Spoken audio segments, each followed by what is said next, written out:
विश्वास जताया है और इनके आने से, इनको प्रत्याशी बनाए जाने से हम लोगों का, संगठन के लोगों का, यहाँ की जनता का और मजबूती हम लोगों को मिल गई है।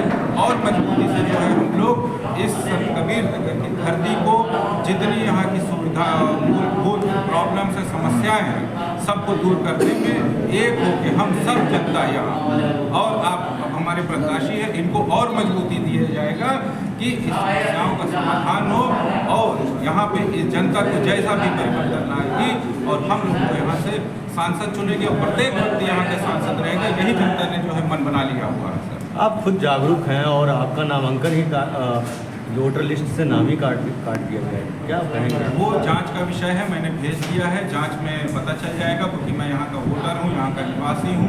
हर बार यही होता था, चुनाव लड़ रहा हूँ, क्योंकि जब कागज पत्र की बात आई इसलिए मैंने जांच के लिए दे दिया है। जैसे जांच सामने आएगी सब बात बन जाएगी कि कैसे कटा कैसे नहीं। क्या मानते हैं कौन से लोगों का ऐसा खेती कर सकते हैं कि जैसे वही लोग हैं जो इस धरती को चरने का काम कर रहे हैं।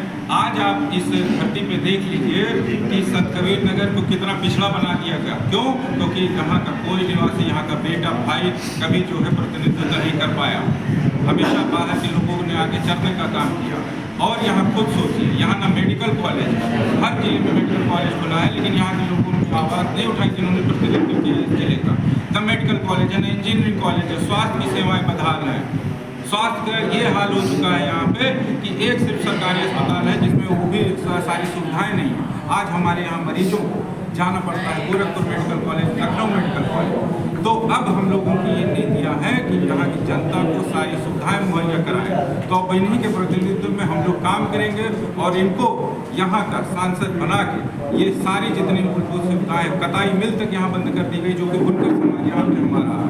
तो ये सब मुद्दों को लेकर हम लोग लड़ रहे हैं और लड़ेंगे और आने वाले दिनों में यहाँ की जनता सारी सुविधाओं से हो जाएगी। प्रत्याशी बदले जाने से क्या ऐसा कुछ नहीं है। आप हमारे बड़े भाई हैं, बसपा के कार्यकर्ता ये भी रहे हैं, सामाजिक क्षेत्र में बहुत इन्होंने काम किया है और हाईली एजुकेटेड आदमी हैं, उन्होंने बहुत सेवा किया है, अस्पताल से भी ये जुड़े हुए हैं, तो लोगों की हमेशा सेवा ही करते रहे। तो कोई नहीं, जनता और जोश में आ चुकी है कि विरोधियों के हौसले और पस्त कर देने, ये कितना भी हमको रोकेंगे हम लोग अब रुकने वाले नहीं हैं। क्यों? क्योंकि हम लोग यहाँ के मूल निवासी हैं, यहाँ का हर आदमी हमारा भाई है, हमारी माताएं, हमारी बहनें हैं। तो उन्हीं लोगों के लिए अब हम लोग, और उन लोगों ने हम लोगों को जोश भर दिया। हम दोनों भाइयों में संगठन और जनता सब लोग मिल के जो है विरोधियों को हौसला पस्त करने जा रहे हैं। क्या पिछली बार कैसे नहीं बता रहे? 3 बार हो चुका, तीसरी बार ये है। ये प्रत्याशी नहीं है। अब अगर मैं बसपा से प्रत्याशी बना था, मेरे में किन्हीं कारणों से कमी आ चुकी है, वो जांच का विषय है, जांच होगा उसका। और दूसरी बात, आप बड़े भाई हो और आप बसपा से जुड़े हुए हो, तो बहन जी का आशीर्वाद इनको मिला हुआ। हम सब मिलजुल के जो है अब इस धरती को बचाने का काम करेंगे और यहाँ जितनी मूलभूत सुविधाएं नहीं है सबको जो है उस पर काम करने के लिए मौका मिलेगा। दानिश अशरफ जी पे पूर्ण विश्वास दिखाया था। इनको संत कबीर नगर जिले का एमपी का प्रत्याशी बनाया हुआ था। जब ये पर्चा दाखिला करना चाह रहे थे उसी समय पता चला कि इनका निर्वाचन में वोटर लिस्ट से नाम गायब करा दिया गया। तो अन्यथा तत्काल इन्होंने ऊपर संपर्क किया संगठन में, तो वहाँ से आदेश ये आया कि आप अपने घर के लोग को लड़ा दीजिए। अगर पत्नी हो तो पत्नी इनकी थी नहीं, तो उन्होंने कहा हमारे बड़े भाई हैं, हमारे साथ ही संगठन में 2019 से बहन मायावती जी के आशीर्वाद से काम कर रहे हैं संगठन में, तो भैया को आप प्रत्याशी बना दीजिए। तो हमारी बहन मायावती जी के आशीर्वाद से उन्होंने मुझे आशीर्वाद दे दिया है। इससे पूर्व भी आपने चुनाव लड़ा है?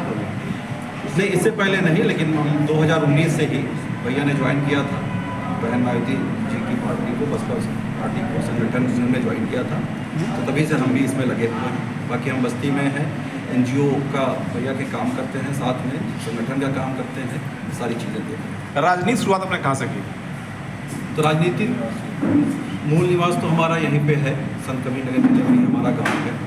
चाचा भी हमारा जो परिवार है वो राजनीतिक परिवार रहा है, अन्यथा अलग की मैं बाहर रहा हूँ उस पर। और भैया भी जो काम करते रहे, आगे रहे हैं, समाज से हमेशा हर तबके से जुड़ते रहे हैं, सबको फ़ायदा पहुंचाते रहे हैं, हर तरह से लोगों का एक तरफ समाजवादी पार्टी के दिग्गज नेता हैं, दूसरी तरफ भाजपा के दिग्गज नेता हैं, उसमें आप आएंगे, आप नौसुखिए माने जाएंगे, कैसे लड़ेंगे?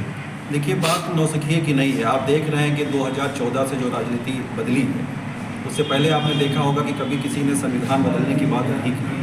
और आज जब 10 साल हो गया है बीजेपी सरकार को, तो आप समाज में कितना बदलाव देख रहे हैं, कितनी परेशानियां देख रहे हैं। भाई भाई से लड़ रहा है, हर आदमी, हर व्यक्ति परेशान है। शिक्षा की कोई व्यवस्था नहीं है, अस्पतालों की कोई प्रॉपर व्यवस्था नहीं है, गरीब को और गरीब बनाया जा रहा है। तो इसीलिए नौजवानों को सामने आना पड़ेगा, शिक्षा की ओर जाना पड़ेगा, चिकित्सा की स्वास्थ्य सुविधाओं के लिए लड़ना पड़ेगा, क्योंकि अगर हमें हमारा अधिकार नहीं मिलेगा तो आने वाले समय में भारी नुकसान होगा। तो जनता को ये चीज़ समझना होगा, अपने अधिकारों को, बाबा साहब ने जो संविधान बनाया है, जिसको सबको समान अधिकार जीने खाने का दिया हुआ है, तो उसके लिए हमको लड़ना पड़ेगा। ना आज की सिचुएशन ये है कि एक वर्ग को पूर्ण रूप से दबाया जा रहा है। संत कबीर नगर में क्या कमी है जिस मुद्दों पर आप लड़ेंगे?